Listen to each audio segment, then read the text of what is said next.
En el día de hoy vamos a ver páncreas endocrino. En clases anteriores hemos tratado el páncreas exócrino, al igual que el metabolismo por separado de todos los nutrientes. Entonces, hoy nos dedicamos al páncreas endocrino y vamos a abordar las células que están en el islote de Langerhans, que son de tres tipos. Una, las células alfa, que producen una hormona que es el glucagón, que es hiperglucemiante. Otra es la célula beta, que forma la hormona insulina, que es hipoglucemiante. Y por último, las células delta, que forman la somatostatina, cuya función es inhibir la secreción tanto de la célula alfa como de las células beta. Vamos a empezar por la insulina. Y la insulina, para que vayamos teniendo una idea, es netamente anabólica, es decir, reserva los nutrientes. Entonces, va a intervenir tanto en el metabolismo de la glucosa, como en el metabolismo de los lípidos, como en el metabolismo de las proteínas. ¿De qué manera? En la glucosa va a disminuir los niveles de glucosa en sangre, ya que su principal función es contrarrestar la acción de las hormonas que producen hiperglucemia, como por ejemplo el glucagón, la adrenalina, el cortisol y la hormona de crecimiento. Y por otro lado, regula el metabolismo de los lípidos al estimular la génesis del mismo, es decir, la lipogénesis, y disminuir su destrucción, es decir, la lipólisis. Y va a activar vías metabólicas que llevan al depósito de grasa, tanto en el tejido adiposo, y va a hacer que no se empleen los lípidos con fines energéticos. Y por último, tenemos que va a aumentar la síntesis de proteínas y va a evitar su degradación. La insulina va a ser formada por los islotes de Langerhans en el páncreas, acá vemos una sección, va a ser transportada por la vena porta hacia el hígado. Y en el hígado es su órgano diana, donde vamos a ver los efectos metabólicos más profundos. Desde que la insulina es secretada a la sangre, va a durar aproximadamente 6 minutos y va a desaparecer. ¿Por qué? Porque en caso de seguir presente produce una hipoglucemia que puede ser peligrosa, y en la sangre va a ser desactivada por la enzima insulinasa. El mecanismo de acción de la insulina es complejo, del todo no comprendido, pero cada vez se descubren más cosas. Primero, la insulina, y vean acá, se va a unir a un receptor, que lo marco acá con una cruz. Este receptor tiene dos tipos de moléculas, unas alfa y otras beta. Las alfas están por fuera de la membrana celular, mientras que las betas están insertadas en la membrana celular. Este primer paso es muy importante debido a que para que la insulina tenga acción debe fijarse al receptor, y este es un receptor llamado receptor unido a enzima. ¿A qué enzima? A la tirosinocinasa. Si ven acá en el dibujo, como el receptor está unido a la tirosinoquinasa, que la va a fosforilar, es decir, cada vez que hablamos de fosforilación, quiere decir que se va a activar, y a su vez, esta tirosinocinasa va a fosforilar otras enzimas. Entonces veamos, ¿qué va a fosforilar? Va a fosforilar enzimas que intervienen en la síntesis de glucógeno, como está acá, por ejemplo, y también de la glucólisis, es decir, que sea empleada la glucosa por la célula. Esto es a través de la fosforilación de la glucoquinasa y de la piruvatoquinasa. También va a fosforilar enzimas que intervengan en la síntesis de grasas, tanto en síntesis de ácidos grasos a partir de la glucosa, como la síntesis de lipoproteínas. Si decimos de ácidos grasos, tenemos la enzima ácido graso sintetasa, la acetil-CoA carboxilasa. Y en la síntesis de lípido tenemos la lipoproteína lipasa. También va a actuar, va a fosforilar enzimas que provoquen la síntesis de proteínas, que tiene un mecanismo muy particular porque interactúa con los genes, que ya vamos a ver más adelante. Entonces acá vamos a remarcar, porque también se dice que la insulina interviene junto con la hormona de crecimiento en el crecimiento y la expresión de genes. Y esto lo va a hacer a partir de aumentar el transporte de aminoácidos al interior de la célula para fomentar justamente esto, el crecimiento y la división celular. Y un efecto aparte es el aumento de los transportadores de glucosa, conocidos como GLUT. En este caso, el GLUT4, que si ven acá el dibujo, estos transportadores están dentro de vesículas intracelulares que cuando se activa la tirosinoquinasa hacen que estos migren a la membrana celular para que aumente la captación de glucosa y entre con mayor facilidad. Y esto sucede en el 80% de todas las células. ¿Por qué el 80%? Porque las neuronas, las células del sistema nervioso, son permeables a la glucosa y no necesitan de canales GLUT para que éstas ingresen a la célula. Bueno, ¿y qué va a hacer a continuación la insulina? A través de todo este mecanismo complejo, va a fosforilar a la glucosa. ¿Esto qué quiere decir? Cada vez que se fosforila la glucosa queda en el interior de la célula y no puede salir y es empleada en los procesos metabólicos. Vamos a ver cada uno de los metabolismos. Ahora vamos a ver los metabolismos de los glúcidos, luego de los lípidos y luego de las proteínas. El metabolismo de los glúcidos lo vamos a analizar en relación a la insulina y el tejido muscular. Vamos a analizar por separado qué sucede en el tejido muscular, qué sucede en el tejido hepático, qué sucede en el tejido graso y qué sucede en la sangre. Como estamos hablando del tejido muscular, durante el día la energía que usa normalmente el músculo no depende de la glucosa, sino que depende de los ácidos grasos. Esta es una curiosidad. ¿Y esto por qué? Porque la membrana muscular que no está en actividad, si que está en reposo, es poco permeable a la glucosa. Es decir, esto para que lo tengas en cuenta en las personas sedentarias, donde la glucosa no ingresa a la célula, sino que lo hacen los ácidos grasos y son la fuente de energía. Por otro lado, el músculo consume mucha glucosa solo cuando hacemos ejercicio, ya sea moderado o intenso. ¿Por qué? Porque la misma contracción muscular hace que los transportadores de GLUT migren hacia la membrana plasmática para que ingrese la glucosa.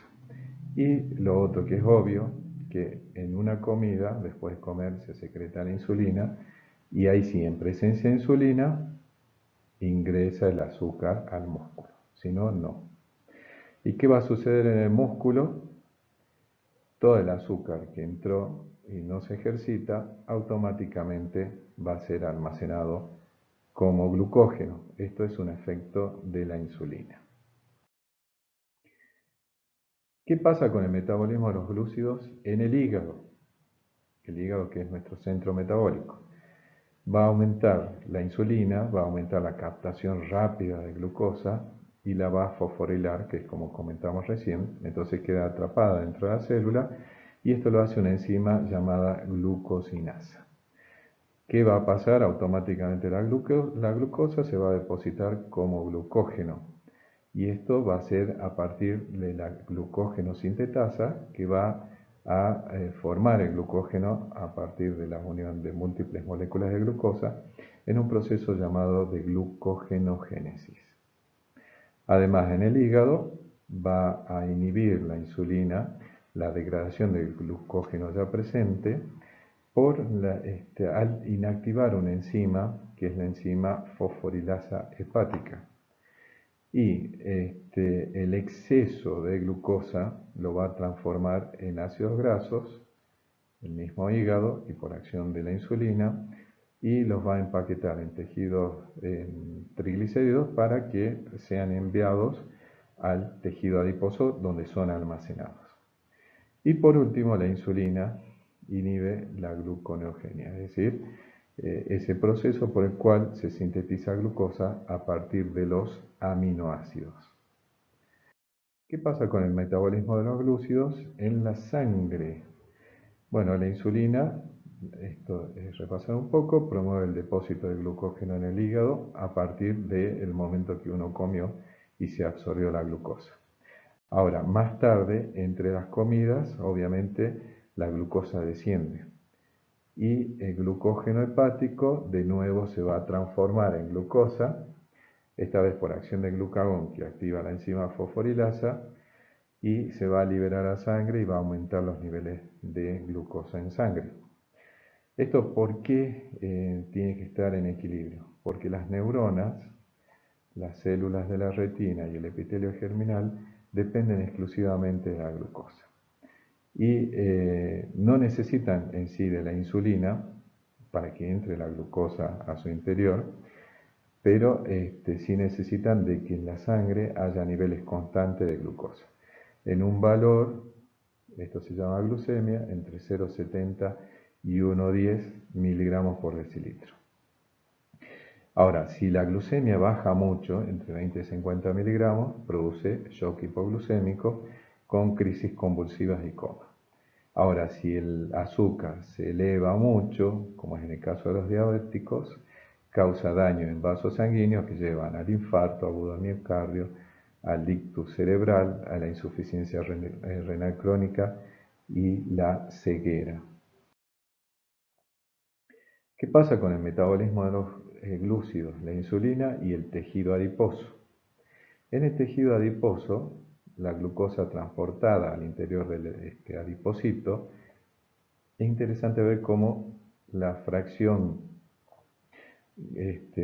cómo la glucosa se transforma en glicerol y que es parte del triglicérido. Entonces, en el tejido adiposo, los glúcidos van a ser transformados en glicerol. Que esto es distinto a lo que pasaba con la glucosa en el hígado, que era transformada en ácidos grasos. Bien, dejemos el metabolismo de los glúcidos y vamos al metabolismo de las grasas. El metabolismo de las grasas, la insulina interviene a nivel del hígado, sintetizando ácidos grasos a partir del exceso de la glucosa, que la va a ir degradando a piruvato. Recuerden, el piruvato tiene 3 carbonos, se degrada hacia acetil-CoA, que tiene 2 carbonos, y se carboxila en malonyl-CoA, que es el paso para la síntesis de ácidos grasos. Y bueno, luego el hígado va a sintetizar el triglicérido, recuerden que son 3 moléculas de ácidos grasos y glicerol, lo va a transformar luego en una lipoproteína y por sangre se va a depositar en el tejido adiposo. Ahora, ¿qué pasa en el propio tejido adiposo con el metabolismo de las grasas? La insulina va a inhibir la liberación de ácidos grasos del tejido adiposo hacia las grasas. Es decir, va a tratar de que los triglicéridos obviamente se mantengan en el tejido adiposo y no sean desarmados o hidrolizados.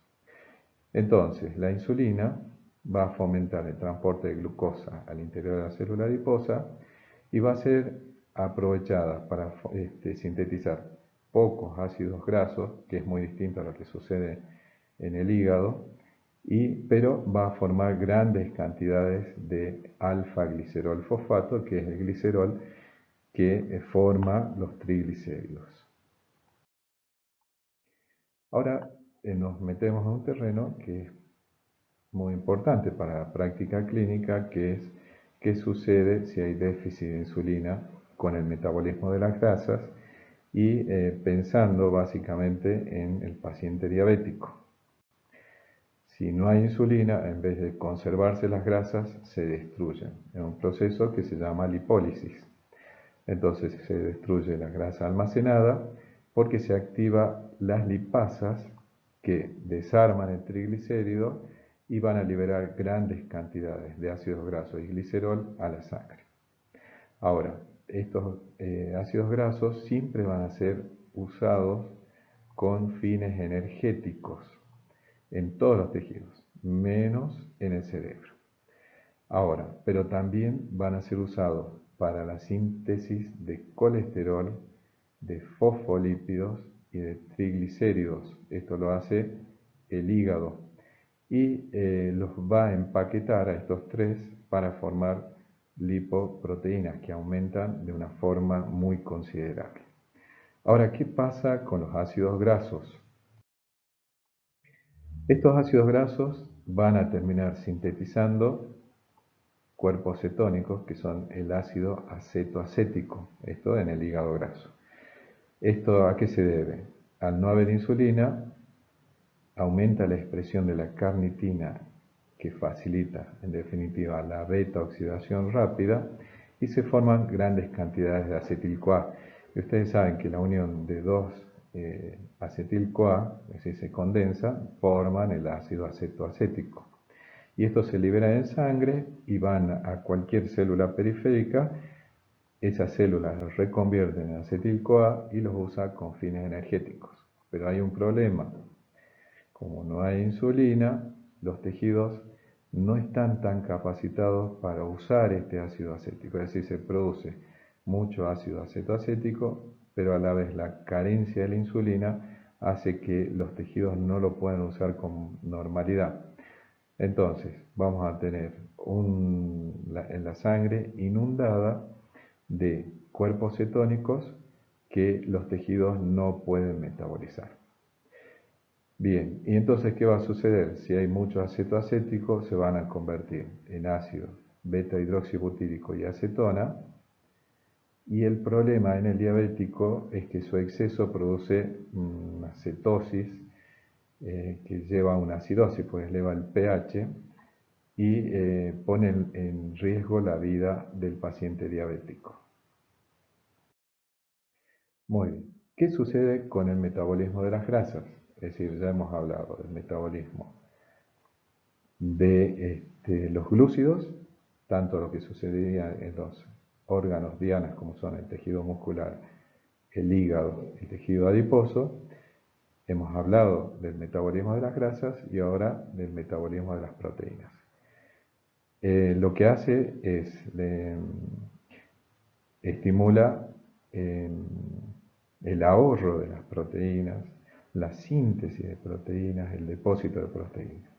¿Cómo lo hace? Estimulando el transporte de aminoácidos al interior de la célula, enciende la maquinaria ribosómica y aumenta la transducción del ARN para la síntesis de proteínas. Ustedes ven acá en este dibujo, está en el retículo endoplasmático rugoso, donde se enciende la maquinaria ribosómica para sintetizar proteínas, aunque también incrementa la transcripción de los genes que se produce dentro del núcleo celular, donde se forma la molécula de ARN mensajero, y todo está orientado a que se formen proteínas, enzimas, para esas enzimas que sirven para almacenar los glúcidos, almacenar los lípidos y las proteínas. Entonces, de cierta manera, la insulina modela la maquinaria enzimática de la célula para conseguir sus objetivos metabólicos.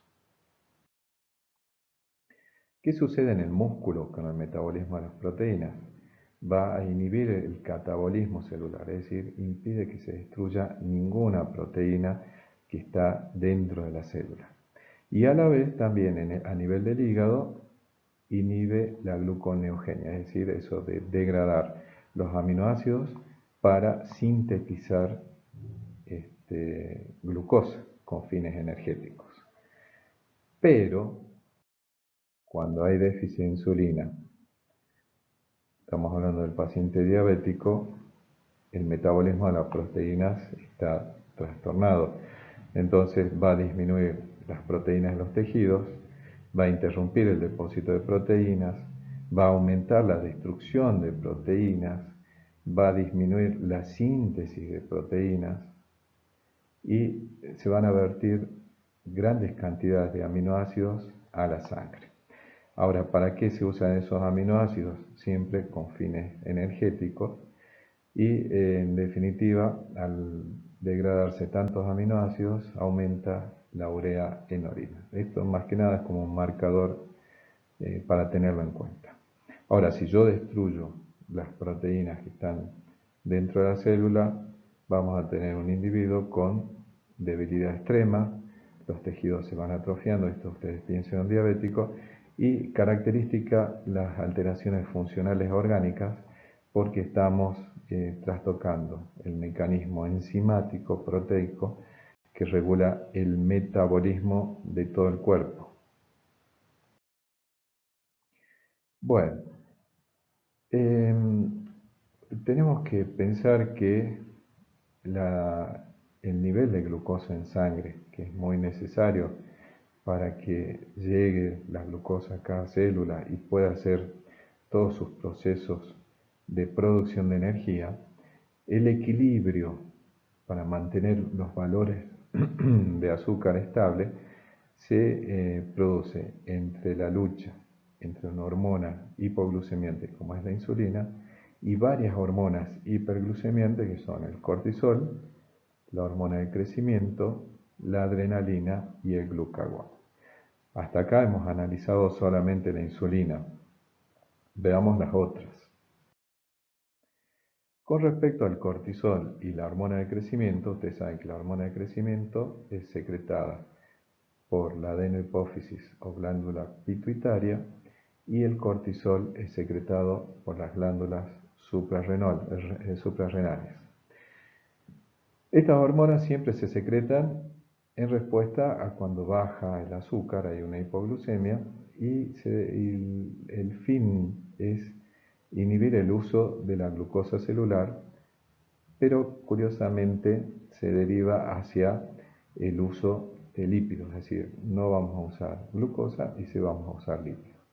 Y el cortisol, que vamos a ver cuando veamos propiamente dicho esta hormona, que es llamada hormona del estrés, cuando es secretado de manera prolongada por estrés crónico, va a producir un doble efecto. Primero que va a agotar las células productoras de insulina y por otro lado va a producir resistencia de los receptores de la insulina. Este es un mecanismo bien comprendido en el cual esos receptores que vimos al comienzo con sus cadenas alfa y beta no toman a la insulina, produce una resistencia y no se acopla con la insulina, entonces no se produce ninguno de los efectos de activar la tirosina sinasa. Por otro lado, la adrenalina, ustedes saben que la adrenalina es del estrés agudo, es un mecanismo que eleva rápido la glucosa. ¿De qué forma? Destruyendo el glucógeno del hígado para que se libere sangre rápida. Pero la adrenalina, curiosamente, también tiene un efecto lipolítico en el tejido adiposo y va a liberar muchos ácidos grasos a la sangre. Y lo curioso es que ante un estrés uno siempre dice, bueno, hay hiperglucemia. Es cierto, hay hiperglucemia, pero el fin de la adrenalina es liberar más ácidos grasos para que sean utilizados con fines energéticos. Y bueno, en situaciones estresantes como son de ejercicio intenso, ansiedad y shock hipovolémico. Y por último, tenemos la hormona glucagón, secretada por las células alfa de los islotes de Langerhans, que es hiperglucemiante, tiene este mecanismo en el cual va a estimular la glucogenólisis hepática, es decir, destruye el glucógeno para que se libere la glucosa a la sangre, va a fomentar la gluconeogenia, es decir, usar los aminoácidos para producir glucosa, y también tiene un efecto lipolítico porque actúa sobre el tejido adiposo para liberar ácidos grasos. Como ustedes verán, la insulina siempre se interpretó como una enzima que regula el metabolismo de las grasas, de los glúcidos, pero su fin es regular el metabolismo de todos los nutrientes. Pero lo más sensible es mantener los niveles de glucosa en sangre para que en especial las células del cerebro dispongan de energía para producir sus funciones. Es que la regulación es muy compleja, que va desde el rol de la misma insulina como hipoglucemiante y al revés, las que son hiperglucemiantes, como son el glucagón, la hormona de crecimiento, la adrenalina y el cortisol, para mantener un rango ni muy alto ni muy bajo, sino el rango necesario para lograr esos niveles de glucosa en sangre. Hasta acá hemos llegado con páncreas endocrino. Hasta luego.